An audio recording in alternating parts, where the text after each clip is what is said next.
Olá a todos, eu sou o professor Antônio Marcelo Jackson, da Universidade Federal de Ouro Preto, e nessa nossa videoaula nós vamos discutir o texto da professora Teresa Salles, e o texto é Raízes da Desigualdade Social na Cultura Política Brasileira. Foi um texto apresentado num congresso da Unpox há alguns anos atrás. E a Teresa Salles, ela chama a atenção de três aspectos, e é em cima desses três aspectos que eu queria conversar um pouco com todos vocês. A saber, a ideia de cidadania concedida, a ideia de cultura da dádiva e, finalmente, o fetiche da igualdade, utilizando os autores Gilberto Freire e Sérgio Buarque de Holanda. Tá? Bom, vamos ao primeiro item, que é a cidadania concedida. E nessa discussão, ela vai fazer um inventário de vários autores que vão debater essa questão. Eu vou me focar mais em Oliveira Viana, no próprio Sérgio Buarque, no Gilberto Freire, de certa maneira, e na Maria Silvia Carvalho Franco, autores dentre os vários citados por ela. Tá? E qual é, em síntese, a ideia de uma cidadania concedida? Vamos entender isso. A palavra cidadania, ela está totalmente vinculada à ideia de uma conquista produzida e promovida pelas classes sociais mais baixas, notadamente na Europa, ao longo dos séculos 17, 18 e principalmente no século 19. Ou seja, você tem uma sociedade que nós poderíamos chamar da sociedade do antigo regime, lá anterior à Revolução Francesa, à independência norte-americana e tal, só para vocês se situarem em termos de data, né? Quer dizer, fins do século XVIII, portanto. E essa sociedade do antigo regime é uma sociedade absolutamente hierarquizada, é uma sociedade onde você tem numa ponta o rei, tá? E no outro extremo o servo. Tá? E aí, entre o rei e o servo, uma série de outros níveis que vão ser ocupados pela nobreza, pelo alto clero, etc., etc., até chegar nos servos da gleba, para usar uma expressão até de origem medieval. Tá? Ora, nessa sociedade do antigo regime, né, ela se quebra com aquela série de revoluções que começam no século XVII.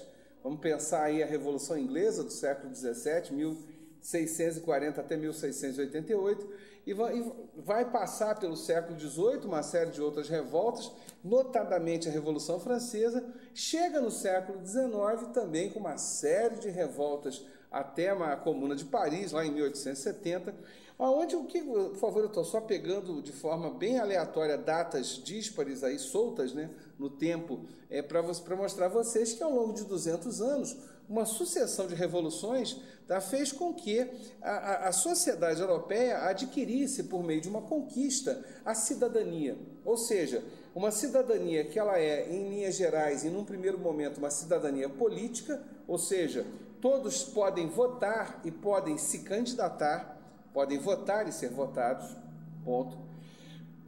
Mais à frente, há uma conquista de uma cidadania que nós poderíamos chamar de uma cidadania social, acesso à educação, acesso à saúde, tá? Uma cidadania mais ampla, ligada a bens culturais, enfim, onde você tem uma cidadania plena, e tudo isso por meio de, repito, conquistas.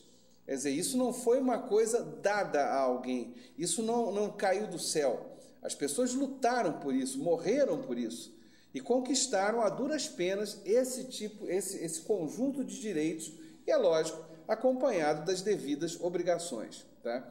No caso do Brasil, tá, por diversas razões, o que vai acontecer é o que a Teresa Salles chama de cidadania concedida. Ou seja, não há na nossa história, tá? E eu tenho formação em história, além do meu mestrado, meu doutorado em ciência política, e eu afirmo isso sem problema algum, não há na nossa história nenhuma revolução. Tá? Nunca houve na história do Brasil uma luta de quebra das estruturas sociais e de mudança radical nas estruturas sociais. Tá? Ora, em função disso, acabou que essa coisa chamada cidadania, ela sempre foi muito mais uma ideia de uma espécie de concessão de uma elite qualquer que cede, que doa, que dá, aspas, um presente ao restante da sociedade, uma sociedade que não lutou para ter aquilo. né? E nesse sentido, o primeiro autor que ela cita, e ela já chama a atenção que já que não há quebra, por isso ela tem aquilo que nós chamamos de herança colonial, quer dizer, essa nossa cidadania concedida, ela na verdade ela vai encontrar suas raízes, suas origens no período colonial ainda, não há quebra, não há ruptura de estruturas sociais no Brasil. E o primeiro autor que ela pega é o Francisco José de Oliveira Viana, tá? O Oliveira Viana, ele vai chamar a atenção que a sociedade brasileira, ela se caracteriza por ser uma sociedade clânica, ou seja, uma sociedade formada por clãs, tá? E esses clãs seriam, em última análise, o quê? Tá? Grupos de pessoas que se fecham, tá? Que defendem apenas os seus interesses e defendem apenas os membros daquele clã, daquele grupo, né? Ora, significa que se você vive numa sociedade de clãs, tá? Para usar a expressão do Oliveira Viana, é uma sociedade onde qualquer espécie de direito, qualquer espécie de cidadania, qualquer espécie de justiça vai estar completamente comprometida, tá? A justiça vai estar comprometida por quê? Porque se a decisão for tomada por um membro de um determinado clã, né, esse membro vai tomar a decisão favorecendo os membros do seu clã, do seu grupo, né? Ele não toma decisões pensando no equilíbrio, numa ideia de equidade, numa ideia de, portanto, de distribuição de justiça, tá? Para, em último caso, que seria a regra mais universal, né? Ora, então com isso, tá, o que acaba acontecendo numa sociedade formada por clãs, por diversos clãs? Há uma espécie de privatização da sociedade, há uma privatização do meio social. Não há espaço público no Brasil, essa é a primeira conclusão. Não há uma coisa pública, não há uma res pública, coisa de todos, é o que significa essa expressão latina, tá? E aí o que acaba acontecendo? Por mais irônico que possa parecer a qualquer um que me ouve, que me assista, o que acaba ocorrendo? A própria proclamação da república, que é uma contração de res pública, ela também é formada por clãs. Então, a república no Brasil, ela não, a gente poderia brincar, né? A república no Brasil, ela não é republicana. A república no Brasil não é uma coisa de todos. Ela foi feita para atingir e para satisfazer apenas a determinados grupos, que vão formar um pequeno conjunto de clãs. Essa coisa é tão grotesca, tá, que os autores da época, já no século XIX e princípio do século XX, percebiam isso. Ela até cita um autor que foi resgatado pelo Gilberto Freire, que é o Louis Coty, um autor francês, e esse francês, quando passa pelo Brasil, ele faz a seguinte afirmação: o Brasil não tem povo, tá? Ou seja, para Louis Coty, o Brasil não é formado por uma sociedade composta por povo, e simplesmente uma sociedade que tem uma elite e um resto, tá? Um resto que é por completo subserviente aos demais, àquela elite que governa, tá? E com isso, tá, o que acaba concedendo? Reforça a ideia, tá, de que essa elite é que pode conceder algumas benesses, pode conceder a cidadania, né? Esse elemento se confirma no argumento Sérgio Buarque de Holanda, quando ele vai dizer que isso se explica por nossas raízes ibéricas, né? Portugal está na Península Ibérica, na Europa, e se confirma no argumento da Maria Silvia Carvalho Franco, quando o livro dela, sua obra mais famosa, Homens Livres na Ordem Escravocrata, vai colocar o quê? Que no final é isso, tá? Até os homens livres, eles viviam no século XIX, tá?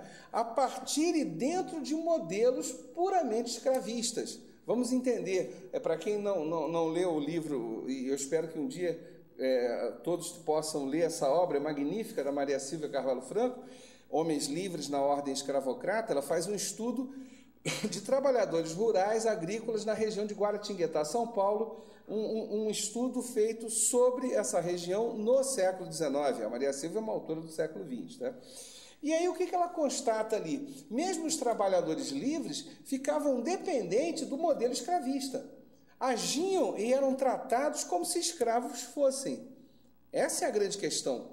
Por isso que eles, apesar de serem livres, eles não escapavam dessa estrutura. E pior, às vezes eram tratados até de maneira muito mais perversa do que os próprios escravos. Tá? Nesse sentido, entra um outro componente da ideia da cidadania concedida. Se a cidadania não é uma coisa conquistada, como aconteceu na Europa, se a cidadania não é algo que foi construído a partir de uma sucessão de revoluções, tá? Significa dizer que essa cidadania concedida ela vem acompanhada do quê? Há um monopólio do mando, ou seja, aquele que concedeu a cidadania aos demais, ele tem o mando, ele tem o domínio, tá? E esse domínio vem acompanhado da violência. Vamos traduzir isso em língua portuguesa de uma maneira muito clara e, lamentavelmente, vocês vão encontrar inúmeros exemplos na história do nosso país, inclusive no presente. Tá? Na medida em que eu concedo, tá, eu me sinto como que proprietário daquele valor que foi concedido, tá, aos demais, e me sinto no direito de punir qualquer um na medida que contrarie os meus interesses. Tá? Então, é interessante que essa relação das pessoas, né, particularmente da nossa sociedade, não é uma relação que se dá a partir do entendimento que existam direitos e que devam ser respeitados. A maior parte da sociedade brasileira age dentro do registro da cidadania concedida.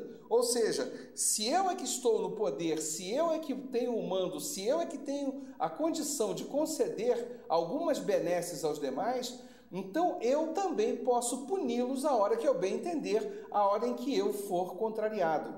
Vamos dar um exemplo tranquilo, tá? Daquele sujeito, vou pensar, uma coisa que lamentavelmente ocorre em várias instituições, e salvo engano, inclusive na própria Universidade Federal de Ouro Preto, tá? Onde eu tenho professores que chegam no final do curso e falam para os alunos, olha, não vai ter prova, que nota você, aluno, acha que você merece ter? Os alunos, de uma forma geral, ficam encantados com esse tipo de professor. Nossa, como ele é bom, como ele é bacana, eu é que determinei a nota que eu deveria ter e no final ele registrou essa nota mesmo. Sim, essa mesma pessoa, se for contrariada, ela vai tratar você como um marginal, como um bandido. Né? É a violência acompanhada do monopólio do poder. Né? Essa pessoa, esse professor, no caso, e os alunos que aceitam esse tipo de prática, acabam não compreendendo que esse é o pior dos infernos. Não é assim que deveria se dar a relação numa sala de aula, tá? E que, lamentavelmente, ocorre inúmeras vezes. Tá? Saindo desse aspecto da cidadania concedida, tá? Nós temos a chamada cultura da dávida, que é um complemento disso que eu já acabei citando. Né? É a cidadania, é esse elemento daquele que tem o poder e ele concede alguma coisa e as pessoas ficam encantadas com isso. Né? Quando, repito, esse tipo de prática revela apenas o pior dos infernos. E no autor que a Teresa Salles, perdão, já ia falar da Maria Silvia Carvalho Franco de novo. O autor que a Teresa Salles chama a atenção, perdão, é o Vitor Nunes Leal e o livro clássico de Vitor Nunes, que é Coronelismo, Inchada e Voto. Tá? Para resumir, fazer uma síntese das mais absurdas da obra do Vitor Nunes, que é um outro clássico e merece e deve ser lido por todos, tá? O Vitor Nunes chama a atenção de um negócio que todo mundo, de uma palavrinha que todo mundo usa, todo mundo já viu alguma vez em algum filme, novela, etc., mas que poucos perceberam a lógica de seu funcionamento, que é a figura do coronel.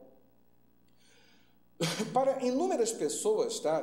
Vai da literatura às pessoas comuns, a figura do coronel é aquele sujeito poderoso, aquele sujeito que tem o poder, inclusive e principalmente o poder econômico sobre a vida das pessoas. Na verdade, o que o Vitor Nunes chama a atenção é que esse coronel, lá na sua origem, era um sujeito completamente falido. Tá? Ele não tinha dinheiro. Né? E o que acontece? Por que ele adquire uma força e um prestígio tão grande perante, inclusive dentro da história brasileira? Tá? Porque esse cara, apesar de não ter recurso econômico nenhum, ele tinha um grupo de capangas, ele tinha a força física, ele tinha o monopólio da violência. Tá? E aí o que acontece no caso do período da assim chamada República Velha, ou seja, a partir do governo Campos Salles, quer dizer, 1898, 1902, até 1930, que é o período da República Velha propriamente dito, tá? Você percebe o seguinte, as elites políticas brasileiras precisavam do voto das pessoas, tá? Ainda que o voto tivesse ficado absolutamente restrito com a exigência do eleitor ser alfabetizado. Na época, apenas 5% ou pouco mais do que isso, % da população sabia ler e escrever. Muito bem. Então, qual foi o esqueminha que aconteceu entre as elites políticas, particularmente Rio, São Paulo e Minas, e o restante da sociedade, e o que favoreceu, de certa maneira, o coronel e que, por sua vez, o Vitor Nunes Leal chama a atenção no seu livro, tá? Ele percebe, a elite política, segundo o Vitor Nunes, percebe que ela, controlando o coronel, ela terá os votos sob controle também. Ou seja, o coronel passa a ser o intermediário de um voto de cabresto, em último caso. Por favor, na época o voto não era secreto, tá? As pessoas assinavam na cédula o seu nome e, portanto, qualquer um sabia em quem você tinha votado, né? A ideia de voto secreto vem muito tempo depois, até para quebrar esse controle dos coronéis. Muito bem. Então, eu tenho uma elite política no Rio de Janeiro, São Paulo e numa incipiente ainda Minas Gerais, isso lá no início do século XX, que controla esse coronel, por sua vez, controla o eleitor local. Esse coronel, da parte dele, ele percebe que essa prestação de serviços, digamos assim, às elites políticas de Rio e São Paulo, seria interessante para ele, por quê? Porque em troca ele recebe benesses econômicas. Então ele vai deixando de ser um sujeito falido e passando a ter algum recurso via processo eleitoral, né? Então, é lógico nessa brincadeira, tanto ele, e aí é que vem a ideia de cultura da dádiva, tá? Ele recebia em troca do controle do voto que exercia, benesses econômicas, havia uma dádiva aí, querendo ou não, e por sua vez ele controlava o eleitor, o voto de cabresto, também num processo de dádivas, né? Na medida em que o poder público não chegava até aos rincões de pobreza, até as áreas mais humildes do território brasileiro, então ele é que exercia essa benesse, arrumava um médico, arrumava um remédio, arrumava alguma coisa e que efetivamente também montava então todo o processo de dádivas que começava no Rio de Janeiro e terminava numa cidadezinha perdida no interior do país, tá? Então esse tipo de coisa, tá, coloca para nós um tremendo problema em termos políticos, porque, de novo, ele contribui para a não existência da cidadania. Novamente, essa sociedade, portanto, ela está acostumada a receber benesses em troca de algum favor, no caso, o voto, tá? Aí vem aquela história clássica do voto de cabresto, aí vem aquela história clássica de você trocar o voto por um saco de cimento, trocar o voto por um par de sapatos, tá? É daí que surge esse processo todo, né? E que efetivamente são amarras que ainda não conseguimos romper de forma plena. Por fim, o último item, que é o fetiche da igualdade, e aí a Teresa Salles trabalha com dois autores, né? Que é o Gilberto Freire e o Sérgio Buarque de Holanda, e vamos entender o fetiche da igualdade. O Sérgio Buarque de Holanda, ele está argumentando, lá em 1933, no livro Casagrande Senzala, ele está argumentando contra uma série de autores, tá, que haviam apresentado ao longo daqueles primeiros anos do século XX elementos claramente racistas para explicar a sociedade brasileira e colocar no porquê que o Brasil não era um país desenvolvido, tá? E a explicação sempre caía nessa ideia de por quê? Porque é um país mestiço, que é um país que não tem uma raça pura, etc. Uma série de bobagens inaceitáveis já naquela época, tá? Só que aí o Gilberto Freire, ele para contra-argumentar isso, ele fala que exatamente aquilo que as pessoas tanto criticavam era a prova cabal de que o Brasil possuía, pelo menos, ao contrário de inúmeros outros países no mundo, aquilo que ele chamou de democracia racial, ou antes, aquilo que foi chamado, a partir dos argumentos dele, de democracia racial. Ou seja, podemos ser um país não democrático em termos políticos, podemos ser um país não democrático em termos de distribuição de renda, porém, somos democráticos em termos de mistura de raças, e isso já é alguma coisa, dado que no restante do planeta havia todo um discurso, havia toda uma retórica que defendia a ideia de raça pura. Não nos esqueçamos que o livro dele está sendo publicado em 1933, num momento, portanto, que você já tem elementos nazistas na Europa muito fortes, tá? Defendendo a ideia de raça pura, e esse discurso ele aparece em vários outros lugares do mundo, inclusive no Brasil, tá? Então, o argumento dele, apesar de ser um argumento que possa ser criticado, quer dizer, o argumento do Gilberto Freire, a gente pode entender, de certa maneira, por que ele está falando isso naquele momento. Tá? É uma luta bastante terrível que ele está travando ali contra inúmeras forças que ocupavam os espaços intelectuais e sociais e políticos do Brasil naquele período. E, por fim, o segundo autor, que é o Sérgio Buarque de Holanda. Tá? O Sérgio Buarque, aí ela pinça o argumento do homem cordial, e aí vamos só explicar um pouquinho mais, de forma mais ampla, esse argumento. O homem cordial é inquestionavelmente o capítulo mais famoso do livro Raízes do Brasil, de Sérgio Buarque de Holanda, publicado originalmente em 1936, ou seja, 3 anos após a publicação do livro do Gilberto Freire. Muito bem. O que é que o Sérgio Buarque trata o livro? Trata esse capítulo. Ele trata do quê? Né? Ele vai colocar o seguinte, que no Brasil, a sociedade brasileira, ela, ao longo dos séculos, tá, ela desenvolveu uma característica de cordialidade. Mas essa cordialidade, vamos entender isso de maneira clara, tá?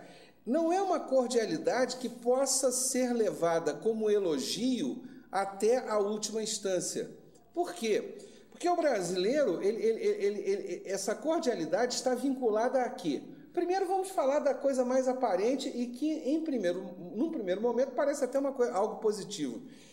O brasileiro, a mania do brasileiro de tratar os outros pelo diminutivo, né?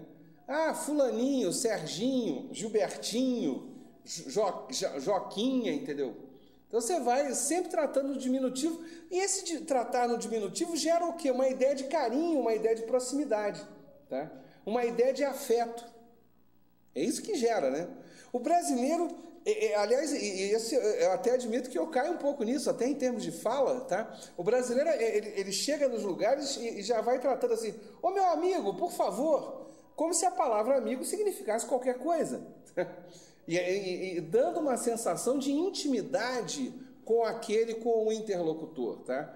Essa aparente cordialidade, ela vem acompanhada, tá, a seu lado, de uma total, e isso o Sérgio Buarque chama a atenção e a Teresa Salles destaca, de uma total incapacidade do brasileiro de seguir regras. O brasileiro não consegue seguir a lei, não consegue seguir as regras. E por não conseguir seguir as regras, ele implora, ele exerce ao extremo essa ideia de afeto, como se isso suprisse a sua completa incompetência em termos de lidar com o espaço público, né? Então, quer dizer, o brasileiro, ele chama de meu amiguinho, mas por que ele faz, ele quer que todos sejam seus amiguinhos? Para que ninguém cobre dele um comportamento dentro da lei. Para que ninguém cobre dele que ele haja corretamente. Então, ele não consegue seguir a lei, por quê? Porque ele não tem capacidade para isso, e para isso o que ele faz? Ele cai no outro extremo, ele vai no afeto. Então, o homem cordial, aliás, aí é que entra a grande questão, e é um dado que o próprio Sérgio Buarque mostra no seu livro, que também é outra obra que todos devem ler, né? Como Gilberto Freire, o Casagrande Senzala, como todos esses livros já citados aqui. O que o Sérgio Buarque chama a atenção? Que na medida que esse brasileiro ele não consegue seguir a lei, ele não consegue ficar dentro da lei e busca no afeto a solução de todos os seus problemas, quando a ele é negado esse afeto, quando o outro lado, o interlocutor, chega para ele e fala, não, você vai seguir a lei, há uma reação imediata da parte dele de raiva. O brasileiro, quando é cobrado, é o pior bicho do mundo, entendeu? Todos vocês sabem disso. Por quê? Porque ser cobrado é a última coisa que ele quer, porque vai obrigá-lo a agir dentro da lei. Esse é o inferno que o brasileiro pode viver, o pior inferno: seguir a lei, fazer a coisa certa, respeitar o espaço público. E por quê? Por isso que ele quer amigos, né? Aliás, aquela frase famosa, né? Que é uma frase tipicamente brasileira: aos meus amigos a justiça, aos meus inimigos a lei. Ou seja, a ideia de lei no Brasil é sempre uma coisa ruim, porque tira dele essa capacidade de quebrar as regras, tira dele o argumento que ele tem, que é essa coisa afetiva, né? Esse homem cordial. Portanto, e aí vale chamar a atenção, o homem cordial em Sérgio Buarque, ele é tudo menos cordial. Não há nada de cordialidade nele. Ao contrário, a cordialidade nele é falsa, porque ele quer aquilo em troca de favores. E aí voltamos a todo o argumento da Teresa Salles nesse artigo. Se ele quer tudo em troca de favores, então fortalece a cultura da dádiva, que fortalece a cidadania concedida e que inviabiliza a sociedade brasileira. Enquanto uma sociedade de estabilidade política, uma sociedade que consiga viver dentro da lei. Não estou aqui, nem a Teresa Salles quer dizer que isso não vai acontecer nunca no Brasil. Vamos tomar vergonha na cara e vamos resolver os problemas. Eu não sei, talvez um dia. Agora, a única coisa certa é, enquanto o brasileiro for isso, nós seremos uma das piores sociedades do mundo. E, aliás, estamos gravando, vale uma datação aqui, gravando no dia 26 de novembro de 2013. Pois, muito bem, há poucas semanas atrás, tá? Esse texto da Teresa Salles já tem uns anos, já tem mais de 10 anos que ela escreveu isso, tá? E o livro do Sérgio Buarque é de 1936, conforme disse eu aqui. O do Gilberto Freire é 1933. Então nós estamos falando de história, de coisas que já foram escritas há bastante tempo, tá? E muito bem, e eu estou gravando no dia 26 de novembro de 2013. Pois muito bem, há poucas semanas atrás, organismos internacionais fizeram uma pesquisa das sociedades mais corruptas no mundo. A sociedade brasileira é a segunda sociedade mais corrupta no planeta. Só perdemos para os russos. Vamos entender isso daí. Reparem a gravidade do problema. E por que é uma sociedade corrupta? Porque é uma sociedade que não segue a lei. É uma sociedade que não consegue agir dentro da regra, né? Eu mesmo, só para encerrar aqui a explicação, já escapando do argumento da explicação central do texto da Teresa Salles, mas ilustrando com alguns exemplos, é uma sociedade que o sujeito que faz direito cola. Quer dizer, o cara que vai cobrar o funcionamento da lei é um sujeito dado a atividades marginais desde a sua formação. Eu sei, porque eu fui professor do curso de Direito há muito tempo. Não sou formado em Direito, mas dei aula para eles. Uma vez me pediram para ser professor de um curso, orientar trabalhos de especialização de um curso de formação de professores. Ou seja, já eram professores formados e aí fizeram uma especialização. Eu reprovei todos os trabalhos, porque todos eram colas da internet. Colas elaboradas por professores. Essa é a sociedade mais corrupta do mundo. Essa é a sociedade da cultura da dádiva, é a sociedade de uma cidadania concedida. É uma sociedade, portanto, que não sabe viver e não entende o que é um espaço público. Muito obrigado, gente, e até a nossa próxima videoaula. Tchau!